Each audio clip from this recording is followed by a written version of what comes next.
There is a place to which, for over a century, the greatest horses and the greatest jockeys have traveled. The journey carries with it only one goal, one dream.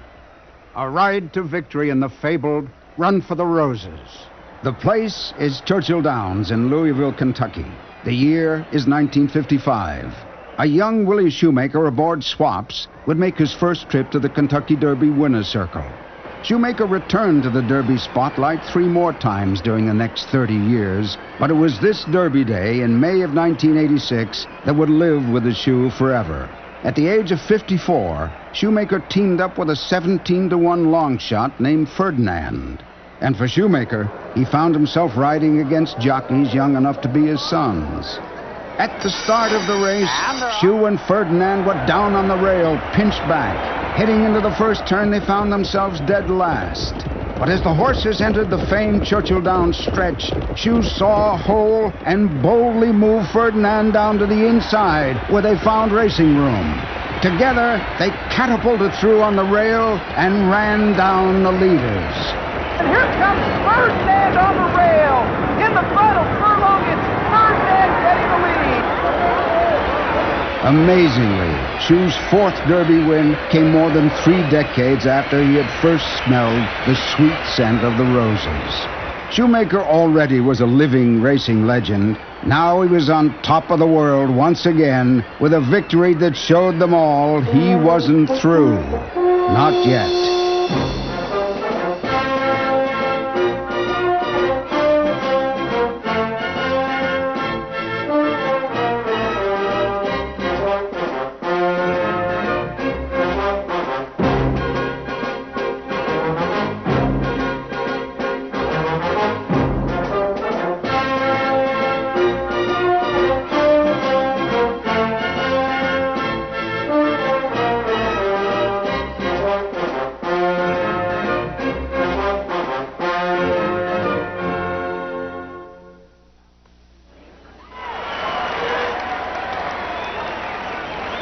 After any race, the winner's circle is a happy place to be in. But after a Kentucky Derby, it's pure bedlam. Wild emotion, joy, and excitement. And it was all that and more this time, because this was a very popular win.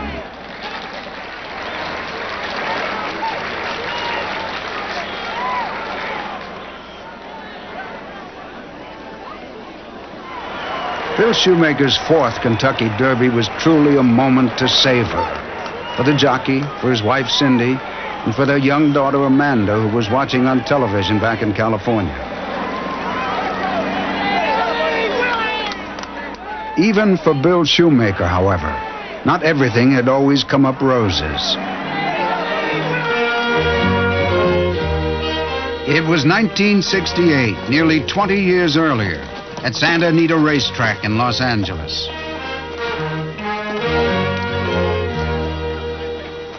As he walked into the paddock, Shoemaker at 37 was at the top of his game, recognized by his peers as the best.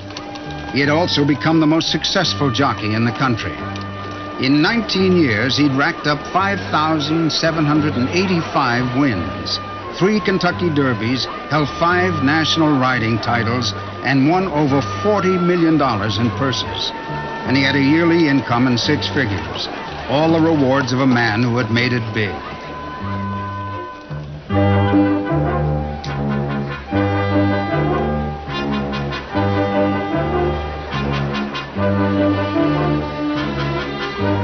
Yes, the luck's been good, 19 years without a crack-up.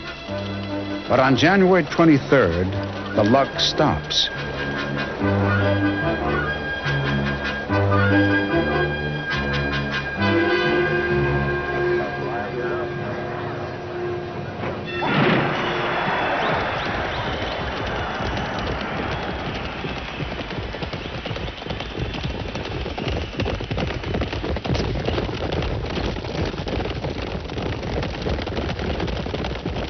Shoemaker was on a horse named Belle Bush, and a young apprentice up ahead made a bonehead move.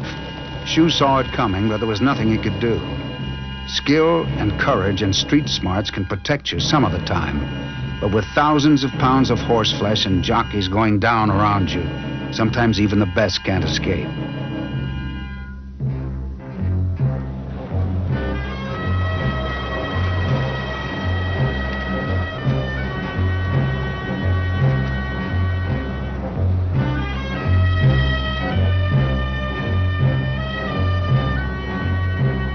With a broken right leg repaired with a surgical pin, Shoemaker was soon facing reporters again.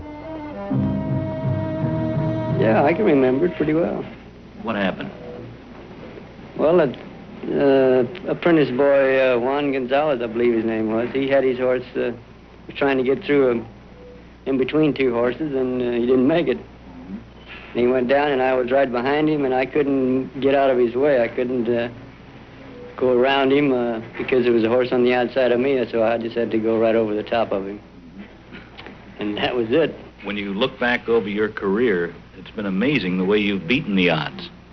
I think I've been pretty lucky so far, Gil. Really, I'm naturally disappointed that I can't ride Damascus, but I think I've been awfully lucky over these 18 years I've been riding. I've never had anything really seriously wrong. This is the most serious thing that's ever happened to me, so...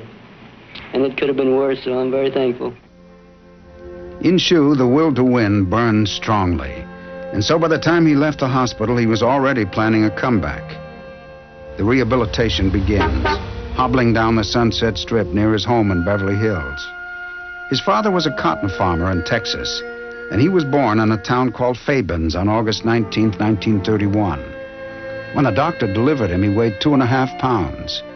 The doctor just left him on the bed and said, "He'll die before the night's over." But his grandma put him in a shoebox, turned the cook stove on, left the oven door cracked open to let air in, and the doctor was wrong. She incubated him through the night, and he didn't die. They named the 2.5 pounds William Lee. At 10, he moved to California. At 14, he got a job at a ranch, and from the first day he knew that's where he belonged, among horses. Up at 5, watering the training track, mucking out the stalls, rubbing down the stock, $75 a month with room and board. Shoemaker had been a tiny kid, to be sure, and like a lot of small boys, he had to prove he was tough. With his size, the advice was inevitable. "Son, you ought to be a jockey." By 1949, he was just that, a jockey. And he was tough. He had ridden against the best riders, and he had ridden the best horses. The topless joints were closed now, and the traffic was thin. As he stared in at the sleek Jaguars behind the plate glass, under those polished hoods was plenty of horsepower.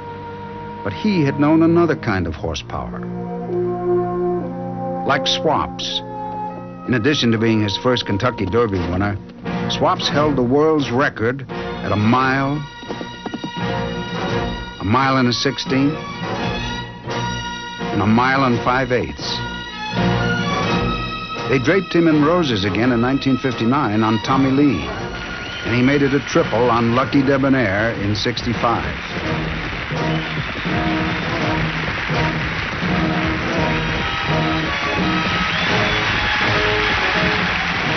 He'd reached into the pot many times with Round Table, $10,000, $100,000 purses.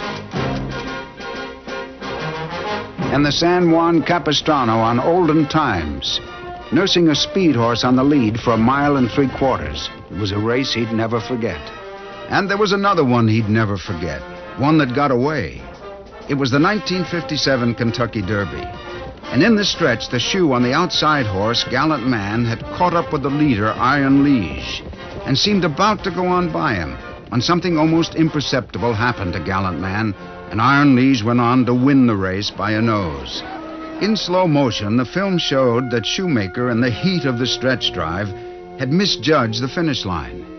He had stood up for a fraction of a second.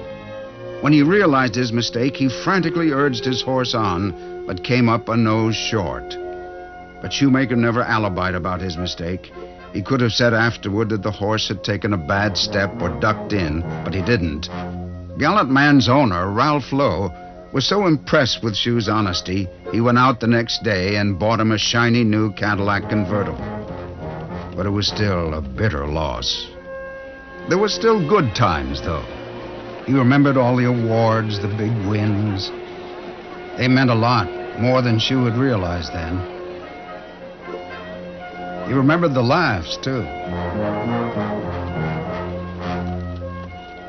And he remembered the excitement of the race. The thrill when everything was going right.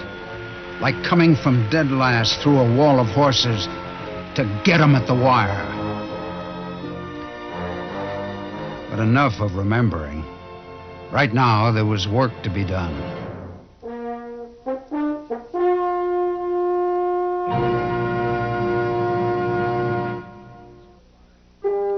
13 months go by.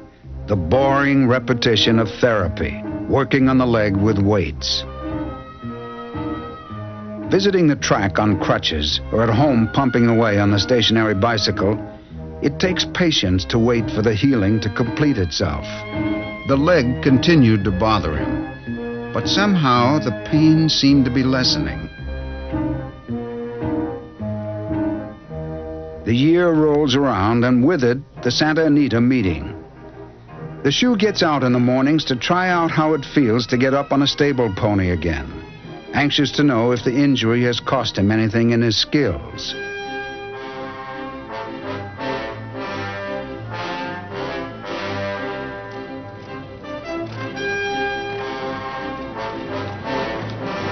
He begins to gallop horses once more, and the leg feels good. But you can never tell what an injury will do to a jockey until he's race riding again. From the beginning, Shoemaker had depended on Harry Silbert as his agent, the man in charge of lining up horses for the jock to ride. Harry was glad to be back at work, too. On February 7th, 1969, the fans and horsemen who had already loved him for 2 decades were ready to see what the Shoe could do. They were hopeful, supportive, but, well, racing is a tough game. They were skeptical. It's best not to expect too much. Shoemaker's agent had lined up 3 mounts. His comeback would be no easy day. The first 2 horses were owned by Mrs. Liz Tippett of the famous Langolan farm and trained by Charlie Whittingham, who legs him up on the maiden filly, Princess Endeavor.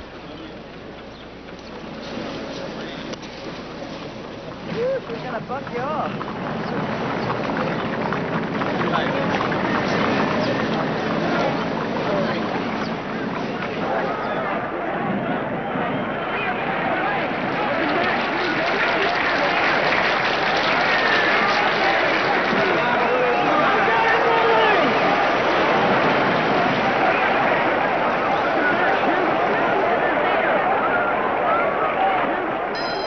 Shoemaker was understandably a little nervous as the starting gate opens.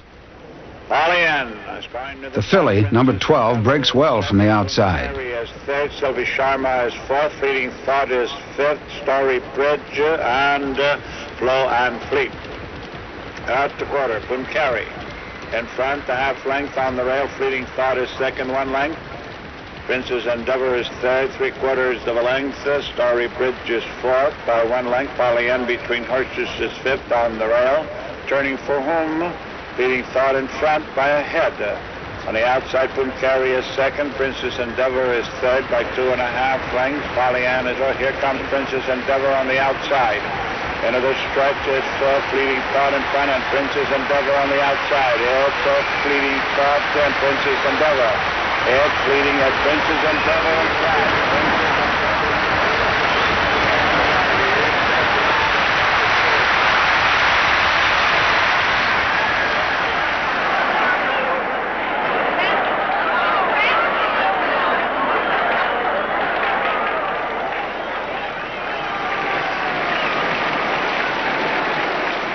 No matter what happens now, they know the Shoe is back.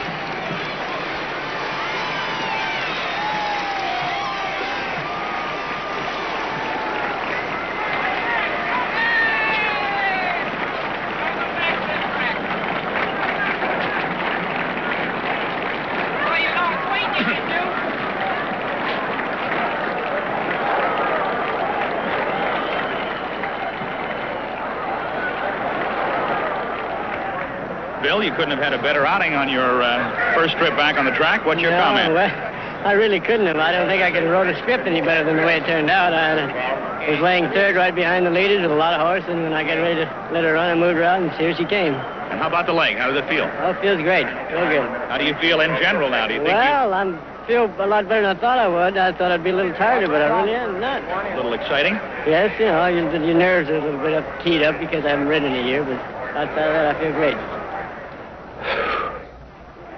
There was a distinct buzz in the crowd. They could hardly wait for Shoe's next mount. The slide is up. There they go. The next ride is on Racing Room, a pretty fair allowance horse. He's the #1 down on the rail, and he doesn't break as well as the filly. Is fourth, Ottawa Hills is fifth, and Steel Blade. Around the turn, Tamiga. On the rail in front, Van Neck. On the outside, Brace J is second, the length and 1/2. The rest goes third, the neck. Ottawa Hills is fourth. There goes Racing Room, moving out now. Turning for home, Tamiga in front by 3/4 of a length. Brace J is second by 2.5 lengths. The rest goes third by a head. On the inside, Ottawa Hills is fourth, 2.5 lengths. And Racing Room into the stretch, Tamiga in front. 3/4 of a length. Brace J is second by a length and 1/2. Here comes Racing Room. Racing Room, the edge, Tamiga. Racing Room on the inside. Racing Room is coming through on the inside. Racing Room on the right. Racing Room on the right. Racing Room on the right.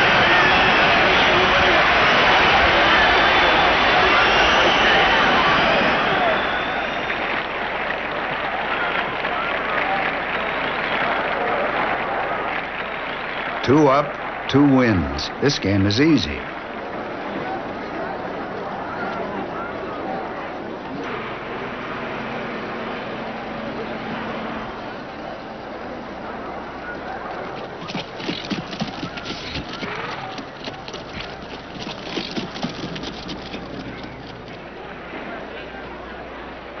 The buzz in the crowd gets louder as Shoe brings his third mount up to the starting gate. Just one more. Could Jay's double make it his third win on the first day back?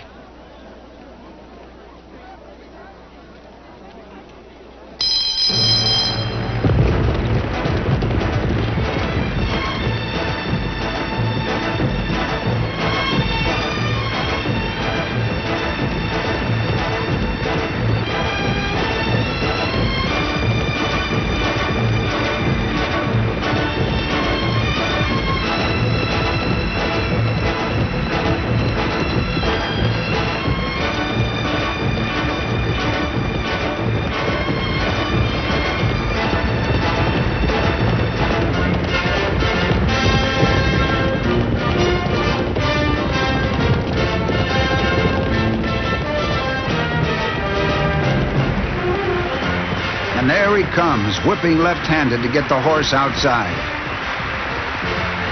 And then switching to the right hand in mid-stretch. He gets Jay's double home, too. That is some comeback.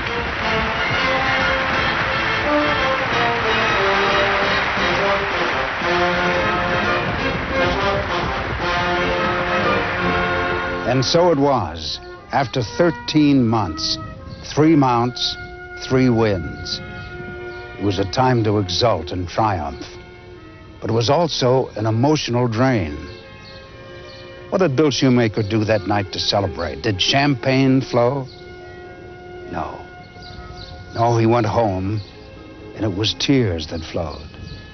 Tears of gratitude and appreciation. A long ordeal was over.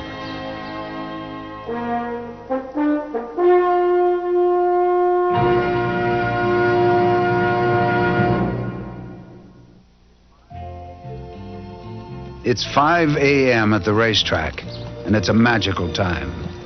There's a little nip in the air as the wind blows off the snow-covered mountains behind Santa Anita.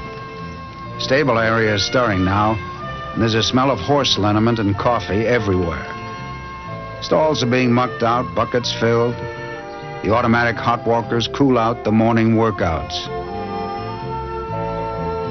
The sun gets higher, the morning lengthens. It's a little past 7, when the shoe gets to the track to work out Charlie Whittingham's Fiddle Isle.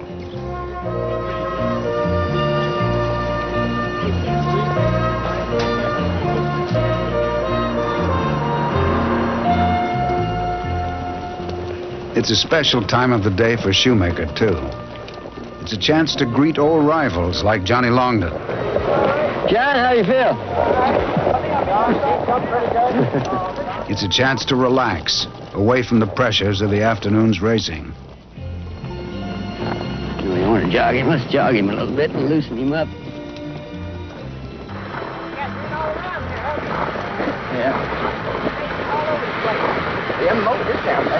John, you want to go off a little bit in front of me? Because you go off a little bit in front of me if you will, because he takes a lunge and a dive sometimes and runs about a 16th before I can get him. Yeah, because when I turn around, he's gone. He don't wait for nobody. Whittingham wants Fiddle Isle to get in a good workout, so he puts Johnny Sellers on a quick stablemate to pace shoe. The outrider turns the big horse loose, and away they go. Ooh. Ooh. Hold that tiger, John. Oh, these two dudes want to run this morning. You got him, John? Hold him, John. Wait for me, John. Okay, let him go.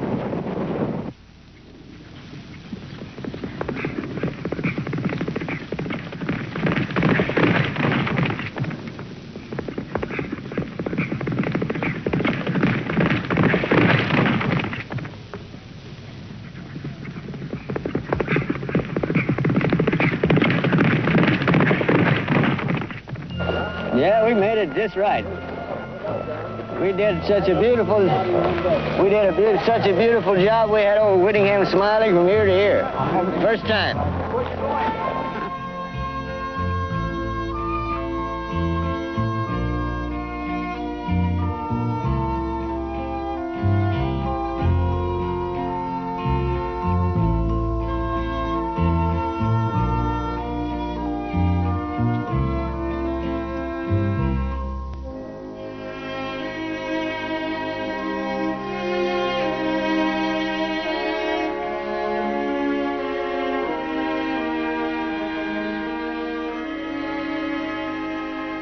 After the morning workouts, it's time for a cup of coffee and some good talk with friends. Here's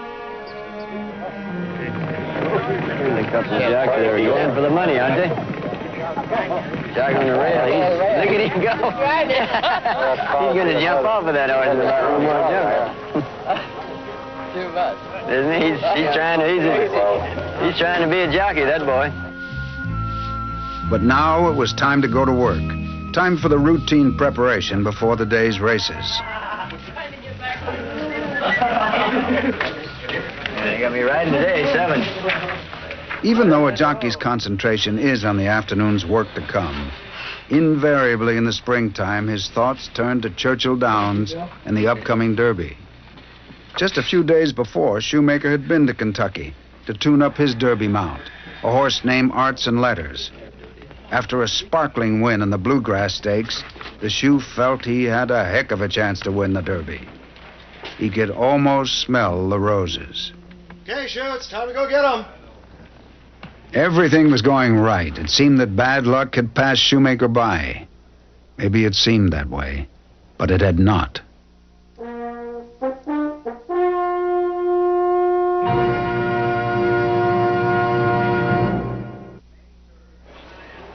It was May 3rd at Hollywood Park. Shoemaker was expecting a routine race on a routine afternoon. He was to ride an ordinary filly named Puna's Day.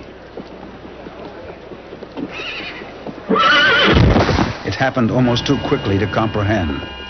One moment routine, the next tragedy, pain, terror. Dr. Robert Curlin has been the shoe's friend for many years, and he rushed to the jockey's side as Shoe looked up at Harry Silbert and could only say, "I'm hurt, Harry. I'm hurt real bad." They're running the Derby this coming Saturday, but you won't get to the Derby, not this year. The first injury had been career-threatening. This time, it was life-threatening.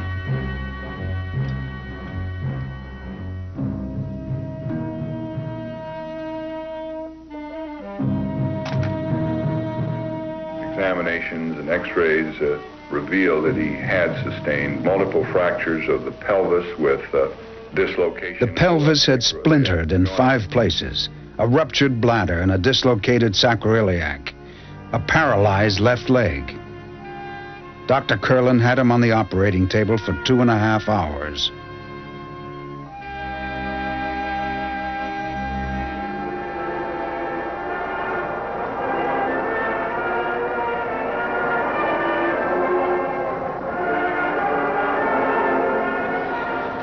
Back east, they ran the Derby that Saturday, and Majestic Prince beat Shoe's horse by a neck. Very quickly on the outside. They're coming to the finish. Majestic Prince holding that lead. Artisan Leonard. When they heard how bad his injuries were, there were a lot of people who said, that's it.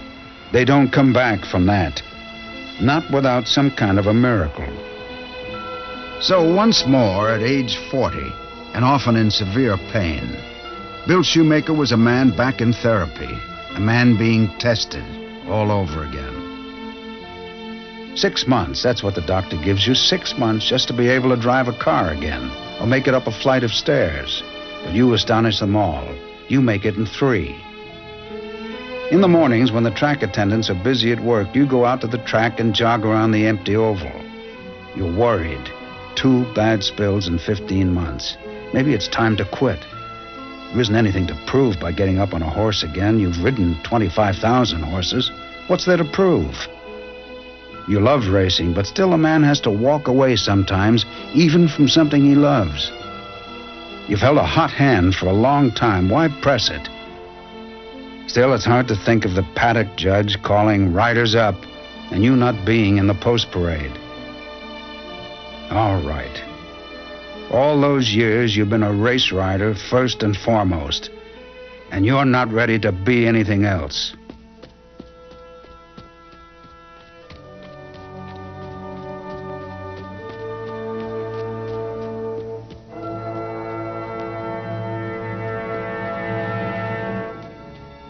It's the next winter, the 1970 meeting at Santa Anita, and Shoe had come back, but there was something missing.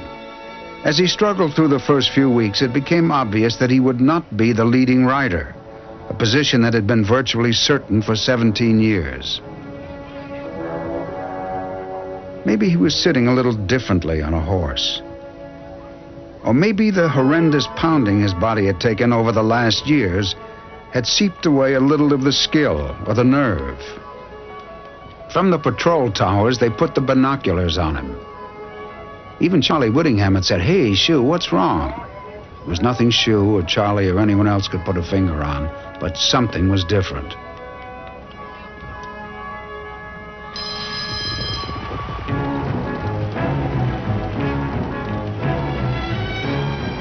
There was always a distinctive look to the way Shoe rode a race. It's been said that Bill Shoemaker bothered a horse less than any other jockey.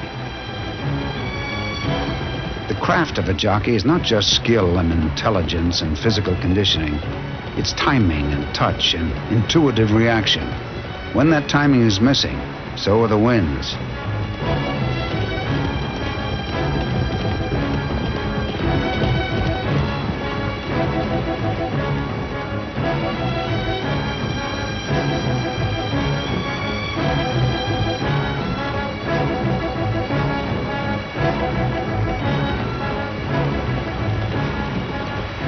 Whatever the problem, something was different.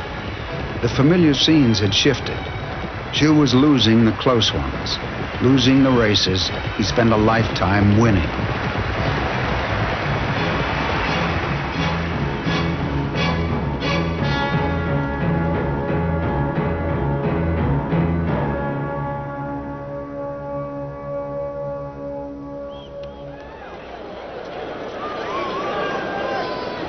Even Shoemaker had to wonder, were the sweet rides over? He didn't think so, but he could no longer be sure. The walk back through the tunnel to watch the replay was seeming longer.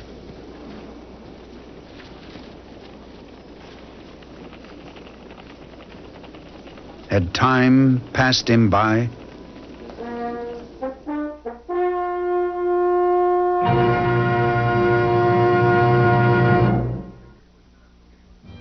Shoemaker would not give up.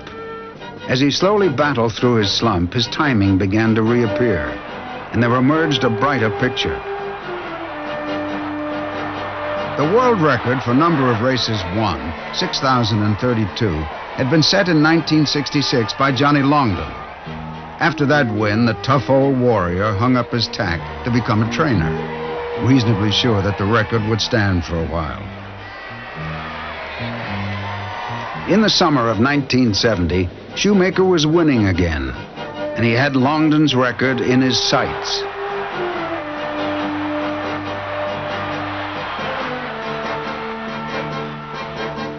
Southern California racing now moved down to Del Mar, a seaside track that Bing Crosby and his pals had built in the 1930s. Despite the relaxed atmosphere of the beach, Shoemaker was preparing himself mentally for the final assault on the coveted record.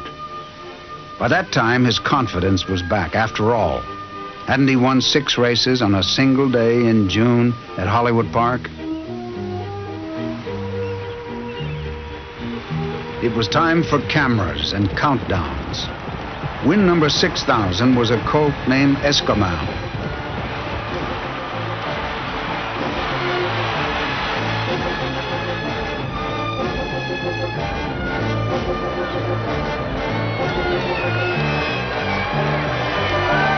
The wins were coming rapidly now, and every time he dismounted, there were more autographs to sign.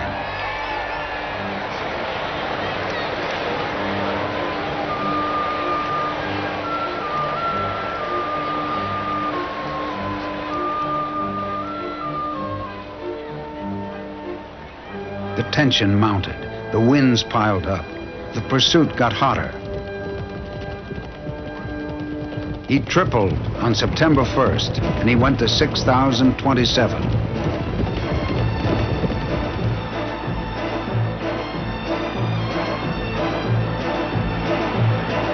He was 5 away.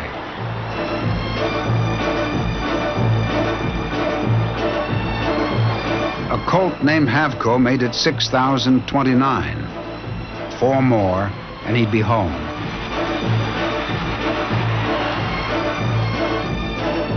He narrowed it to 2 with Puna Downs.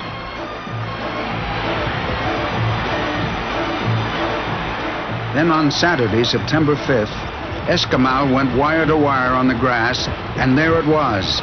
Flashing on the tote board in the afternoon sunlight was the number 6,032. The shoe had tied Longden.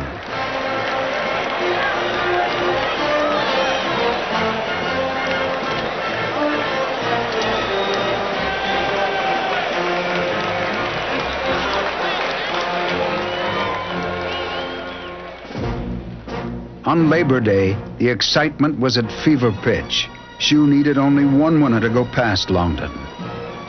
His mount in the 4th race was a 2-year-old filly named Darius J. She was no great racehorse, but she had a chance to be Shoe's partner in history. Even a professional like Shoemaker couldn't treat this as an ordinary moment. After all those years and all those races, he was just 1 step from the pinnacle.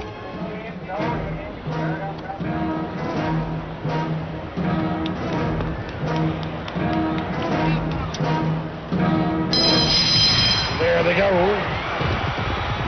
Warm response is going to the front. There's Jay, is second on the rail. Market Reaction, third. I Want to Win is fourth. Hasty Nymph, fifth. Then Sister Catbird and Phantom Gray.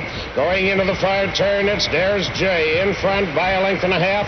Warm Response is second by a neck. Market Reaction, third by a length and a half. Hasty Nymph, fourth by 1 length. I Want to Win is fifth. Sister Catbird, sixth, and Phantom Gray. Around the far turn, it's There's Jay in front drawing out by 2.5 lengths. Warm Response is second by 1.5 lengths. Market Reaction third by 1 length. I Want to Win is fourth. Hasty Nymph and Sister Catbird. Turning for home, it's There's Jay in front by 3.5 lengths. Warm Response is second by 2 lengths. I Want to Win third. Market Reaction fourth, and Hasty Nymph. Into the stretch, it's There's Jay in front by 3 lengths. Warm Response is second by 3/4 of a length. I Want to Win third, and Hasty Nymph. There's Jay in front. I Want to Win and Warm Response. There's Jay drawing out. There's Jay. I Want to Win and Warm Response. And There's Jay is the winner by 2 lengths. I Want to Win second with Warm Response, finishing third. Johnny Longden was the first one to congratulate him in the winner's circle.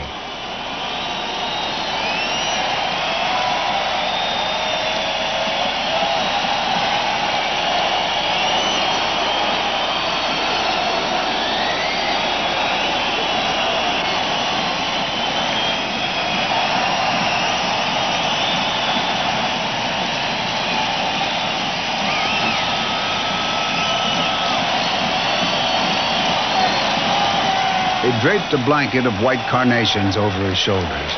The champ, it said. 6,033.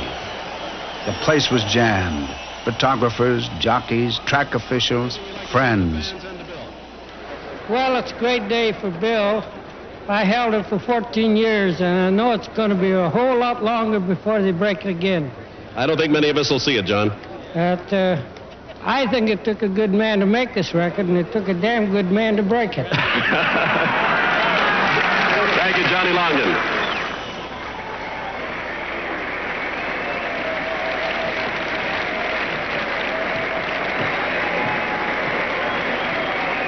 Ladies and gentlemen, how about a nice hand for the new world's winningest rider, Bill Shoemaker.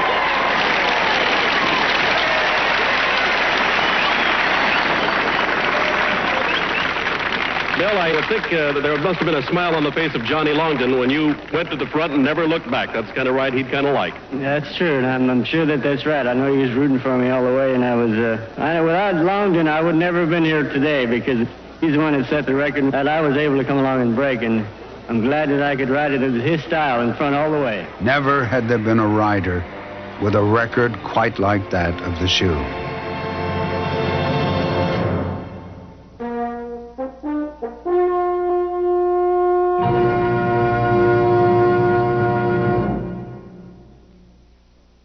Now, you might easily assume that Shoe breaking the all-time record means that our story has come to a happy ending. Wrong, my friend. Happy was that day at Del Mar in 1970, but an ending? Not on your life. For Shoemaker went on and on. The milepost didn't stop at 6,033. He's gone on to win 7,000 and then 8,000. And he passed the $100 million mark in career earnings for his mounts. The great horses still came his way as the 70s flowed into the 80s and the gray hair blossomed on the head of America's legendary jockey. In recent years, he's been the partner for more champion thoroughbreds. Horses like Forgo, Spectacular Bid, and another grand old man, a horse named John Henry. As Bill Shoemaker's career was winding down, he was still the same lively figure in the jocks room that he had always been. A few laughs, a friendly card game. Shoe truly was the dean of jockeys. And the chance to compete with the legend was a very special experience for young riders like Corey Black. Well, obviously, I guess the one thing to say is, he's the greatest. I mean, unfortunately, I never got to see him ride in his prime. It's kind of scary for me to think of what he did when he was 30 years old. Now I see him 56 years old, and he still does amazing things, He's a very nice man. He's very, very helpful. He's kind of the head of the jocks room. Everybody looks up to him. Veteran riders like Lafitte Pincay see another side of Shoemaker. He's a very tough jockey, especially now in the big races when he have a good horse. He always, he's tough. It's really tough. The art of race riding is often overlooked by sports fans when they assess their favorite athletes. Perhaps jockeys don't always get due credit because the powerful animal, which is their teammate, is himself so compelling and often outweighs the jockey by 10 to 1. To ride a 1,000-pound animal at 40 miles an hour, to make instant decisions, to use finesse and deception, as well as strength and timing, these take exceptional ability. Dr. Robert Curlin has studied thousands of professional athletes. To his amazement, Curlin said, jockeys tested better than all the others in athletic performance. When Shoemaker was away from the track, he could stop being the top athlete, the superstar, and enjoy his life as a husband and a father. On this day off, it was a busman's holiday for Shoe as he takes his family to a public stable. Cindy, an accomplished horsewoman, cuts a fine figure on a horse as she warms up. Is that all right? Meanwhile, Dad lends a professional hand securing Amanda's helmet. Then he gives her a leg up, and away she goes. Couple of pretty good-looking riders.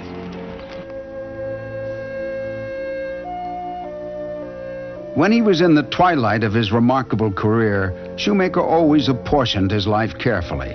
First, of course, came the family, then the work. But he always found time to film a commercial or raise money for handicapped children's charities, like this one, called Ahead with Horses.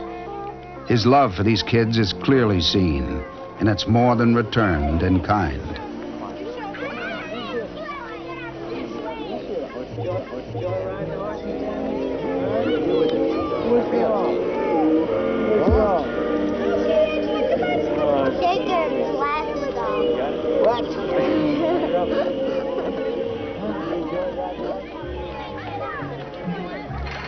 The little boy is asked if he could show his new friend how he's learning to walk without the aid of his crutches.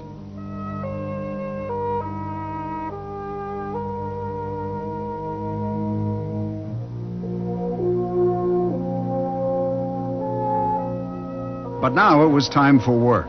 It's 1987, and the Shoe and Charlie Whittingham had another major goal, the $3 million Breeders' Cup Classic at Hollywood Park. Their horse Ferdinand was 4 years old then, a former Kentucky Derby winner, challenged by a younger Derby winner, Ali Sheba. The tension ran high at Hollywood Park that day as the two brilliant colts eased into position for a stretch run to see which was best. And Ferdinand to pick him up now on the outside third. Good Command is putting in his run toward the rail. Skywalker is still in it. He's only 3 lengths off the lead. And Ali Sheba continues to pick him up on the outside with a dramatic run toward the leaders. They are at the quarter pole here at Hollywood Park. And it is Judge Angelucci on the outside. Kenny's going toward the rail. Ferdinand and Ali Sheba coming on from the outside. Good Command is in behind horses. They're less than a furlong out. Judge Angelucci desperate. Ferdinand right there. Ali Sheba on the outside. Ferdinand. Judge Angelucci on the outside. Ali Sheba. Ferdinand has the lead. Ali Sheba. A final surge. The two Derby winners hit the wire together. Ferdinand and Ali Sheba in a dramatic photo finish in the world's richest horse race. The finish was too close to call until the official photo was developed. Not even Chris McCarron on Ali Sheba or the Shoe on Ferdinand could be sure, until the crowd told them.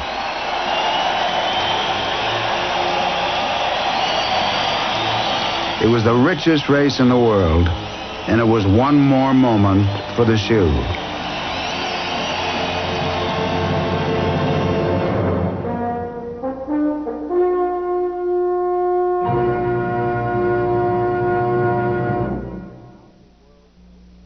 Now the world's winningest race rider has hung up his tack after a farewell tour like none other in the history of sports. Bill Shoemaker spent 1989 saying goodbye to his fans. He traveled to 47 racetracks in 25 states and to 12 different countries. The world tour and the legend's career came to an end on February 3rd, 1990 at Santa Anita Park. As the shoe prepared to take that final bow, he couldn't help but be caught up in a rush of memories of the 6 different decades he had ridden to the post. Memories of all those thoroughbreds who had earned a total of more than $123 million, had won over 1,000 stakes events, and 11 of the Triple Crown races. During the past 40 years, this remarkable athlete had ridden half the horses enshrined in the Racing Hall of Fame, and 8 Horse of the Year winners. On this day, over 64,000 fans turned out at Santa Anita. Millions more watched on national television as the 58-year-old legend said farewell. The emotion for the usually unemotional Shoemaker could not be contained. I thank all these fellas behind me here that I've ridden with all these years, 30 or 40 years. I've had a lot of fun with them. Thank you very much.